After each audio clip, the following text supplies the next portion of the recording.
Wipers by Ken Mitchell. Audio Part 2, 10.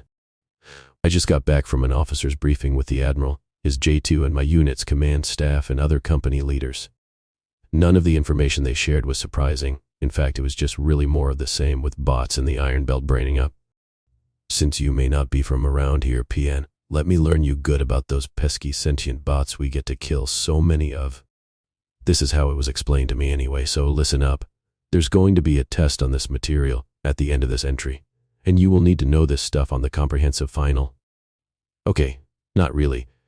That's a phrase I learned from my officer's training coursework they had me do when they jumped me up from sergeant. Once upon a time, on a dark and stormy night. You know, the best of times, worst of times spiel.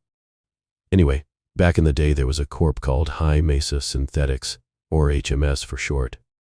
HMS was the largest manufacturer of agricultural robotics, and after some stagnant year-over-year growth or some such business gobbledygook, they decided to get into the non-atmospheric mining business. Basically, they adapted their hardware and software that had been field-proven for years in agricultural installations across a couple of dozen worlds. They made a non-atmospheric version. Even better than just the machines designed for mining, they built self-repair facilities since space is very big and shipping takes forever and is incredibly expensive. The machines worked great, they were reliable, and even if they were to break, the repair parts and facility was right there. They were so efficient, they basically replaced human beings in the mining operations. There was, however, just one teensy little problem. The machines were smart enough to work autonomously for long periods of time, and they started to go nuts. Despite the care that HMS put in the design and construction of their devices, nobody at the company paid any attention to one little fact. All the mining machines' controllers and logic units were basically copies of those used in the edgy machines on planets. Without an atmosphere, the bots started getting a tid crazy. Ha. See what I did there? A tid crazy? No. Come on, PN. Do I have to explain everything? Wait. What? You don't actually exist. Right. I keep forgetting. Anyway, the bots went nuts because of total ionizing dose, TED effects. Let me pull out a textbook on it. Here it is, from the book Disastrous Solar Radiation Catastrophes and You by Emma Wingnut. And I quote, "A prolonged exposure to solar and cosmic radiation can lead to the accumulation of ionizing radiation damage in electronic components. This is known as total ionizing dose, TED effects. TID can degrade the performance and reliability of semiconductors over time, affecting the functionality of onboard electronics. So these machines sat out there until it's melted or whatever, and then they decided to take over the universe and extinguish all forms of organic life. Okay, not really. Only one of the crackpots decided that, and it was nuttier than most. I joke, but when a machine goes nuts, it can get really dangerous, especially if it arms itself using its onboard manufacturing capability. Every once in a while, one of the rock drills or conveyor belt controllers becomes sentient due to TID, and we get called out to put the thing down. Now, PN, you may ask why they don't just shut all these machines down until they can be replaced. If you ask brass about this, they will sit there and mumble about cost ratios and lost potential. Know what we grunts think? It's cheaper to keep on doing what we are doing, at the cost of a few of our lives, than actually fix the problem. The fresh meat arrives in 4 hours, then we load for the belt. Ode to joy. 11. Firm rule in the military. When your CO pops his head into your squad's barracks door and says, "Hey LT, can I see you for a minute?" then you are about to enter the house of pain. My CO is Lieutenant Commander Mark Savage. No, really. That's the LC's name, Mark Savage. Sounds like he's a hero right out of one of those old penny dreadfuls, but that's apparently the name he was born with, his wipe name. Putting aside for the moment the strangeness of a lieutenant commander in an army regiment, after 4 years I'm still not used to that one. LC Savage is actually a good company. He's always been fair to me and the troops, even when he has to dump a load of hogwash on us like he did today. Base. He said to me, "Son, I've got some good news and some bad news. Which do you want first?" Knowing the only answer allowable was bad news first. "Please, sir." I piped right up. I'm going to use you like a cheap hooker uses hairspray, he said with a non-convincing smile. I stood there and thought about it for a minute. Then I remembered that the LC was from 2 wars down the line from me. I think they fought it in Korea, if I remember my future past correctly. Must be a saying from them. You are being assigned an embedded asset for this next mission. He continued, an analyst from Human Relations, a researcher who works for the Choosers, will be coming along with you embedded in your squad. She's going to be interviewing you and your troops to get a feel for your operation, what works best, and what needs are not being filled. Or some such mumbo-jumbo. I gotta admit I kinda tuned that part out. Sir, I replied carefully. So?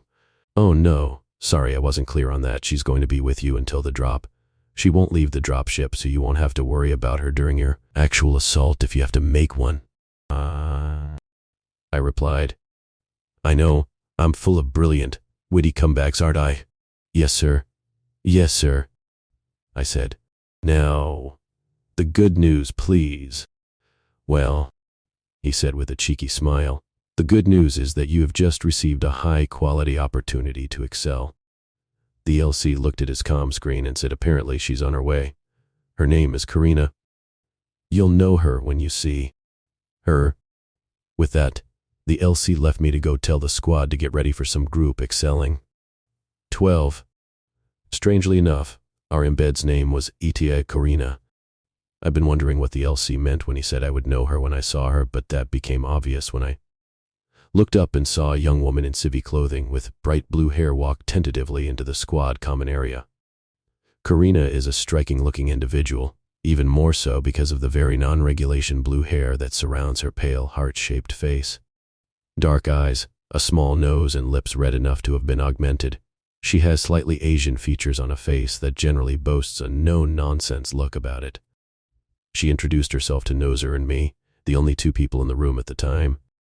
Hello, she said. I'm Ite Karina, and yes, I've heard all the jokes about it before. Noser and I stared at her blankly, probably long enough to either make Karina uncomfortable or to impress upon her that she was dealing with a couple of dummies. Quite possibly both. Well, yes, okay then, I replied, again showing my brilliance at witty repartee. Welcome to Able Company First Squad. You are staying with us until we ship out? I asked. She nodded in the affirmative, and much to my surprise Noser chimed in and said she can bunk with me. I've got a spare rack and we will need the space. Noser isn't the volunteering type. Karina stepped back out the door, picked up a small backpack and brought it in, and the 2 new roomies went off to familiarize Karina with her new surroundings. I sat down on one of the chairs at our conference table and looked up ETA Karina. There was nothing on ETA Karina, but there was an absolute ton of information about a star called ETA Carinae. Apparently it blew up back right before my time and made a nebula that's been expanding since. I wonder if, when Karina's parents named her, they actually liked her. I don't know, it's a different day than my time. Oh, PN, did I mention that Karina isn't from back in the day? She was born in local time. What I mean is that she's not a wiper. She was born in this day and age. We don't meet many of the locals, and I've always wondered about them. I've wondered about why they can't just take care of their own business and not go through all the trouble of bringing us downtime from back in the day. Perhaps Karina can fill me in. I doubt it, though. I don't know much about her, but I suspect by looking at her, she's a information only flows into me, not out of me kind of person. Wait. Comm alert. My binger was beeped urgently at me. I looked down at my amazing little watch and read a message that the fresh meat had arrived at the dock and that my presence was requested by the duty sergeant to come pick up my new troops. Oh, the joy. There is nothing I have enjoyed more in life. I lied to myself as I walked towards the door, then orienting fresh meat into the squad. 14. Did you notice, PN, that I skipped the entry between 12 and 14? I know what o'clock it is. 15. I'm back after picking up the fresh meat, otherwise known as the FNGs, to the squad. Being a military organization, we love our acronyms, whether official or slang. What does FNG stand for, you ask, PN? Well, the N stands for new, and the G stands for guy or gal. I'm not sure what the F stands for.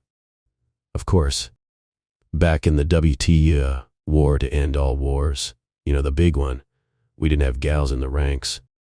Sure, there were nurses and ambulance drivers behind the lines, but in actual combat, absolutely not. I gotta be honest, PN gals as squad members in combat took some time for me to get used to. When I first arrived, like everyone else, I went through orientation, and my adjuster, that's W.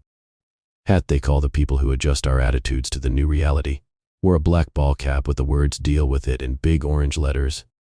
His call sign was Cowboy, never heard why. Not sure there are many cowboys in Battersea, London, where the guy's from.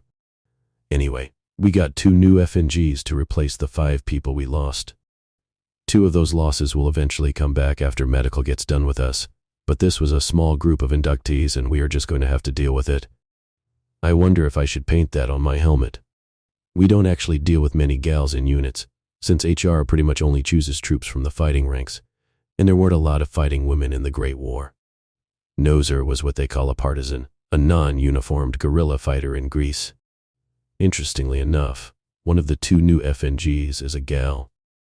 Her wife name is Kronka, and she part of the Anzac Brigades, an Australian, I think. I don't know her story, but she was a nurse on Britannic somehow or other. When it hit a mine and sank, she went ashore.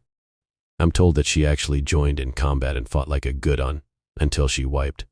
But like I said, she's our new medic. Apparently she's actually been training uptime here a year. The other FNG is from Wyoming in the USA. His wife name is Hall. I don't know anything more about him, other than he wiped at a place called Bellow Wood. Crazy as it sounds, I brought the fresh meat back quarters, made sure they had their gear, and then we loaded on a bug transport. No training, no integration. It was just come with us, FNGs. 16. Dropping with somebody you don't know, who you've never fought with or beside, is always something disturbing and dangerous to do, but that's what we did. We boarded the bug ship, and off we went to the Iron Belt to hunt down a couple of bots that had gone sentient on us, and decided to wipe out humanity one miner at a time. Long story short, we dropped and we killed it, but Hall wiped even before we had a chance to stick him with his handle. Took one to the chest getting out of the Mander. We didn't take any other hits, and the FN gal did just fine. She didn't do anything stupid, so we haven't stuck her with her handle yet. It will come. Personally, I'm rooting for Sinker, since she sank on a ship to get here. More later after I decompress.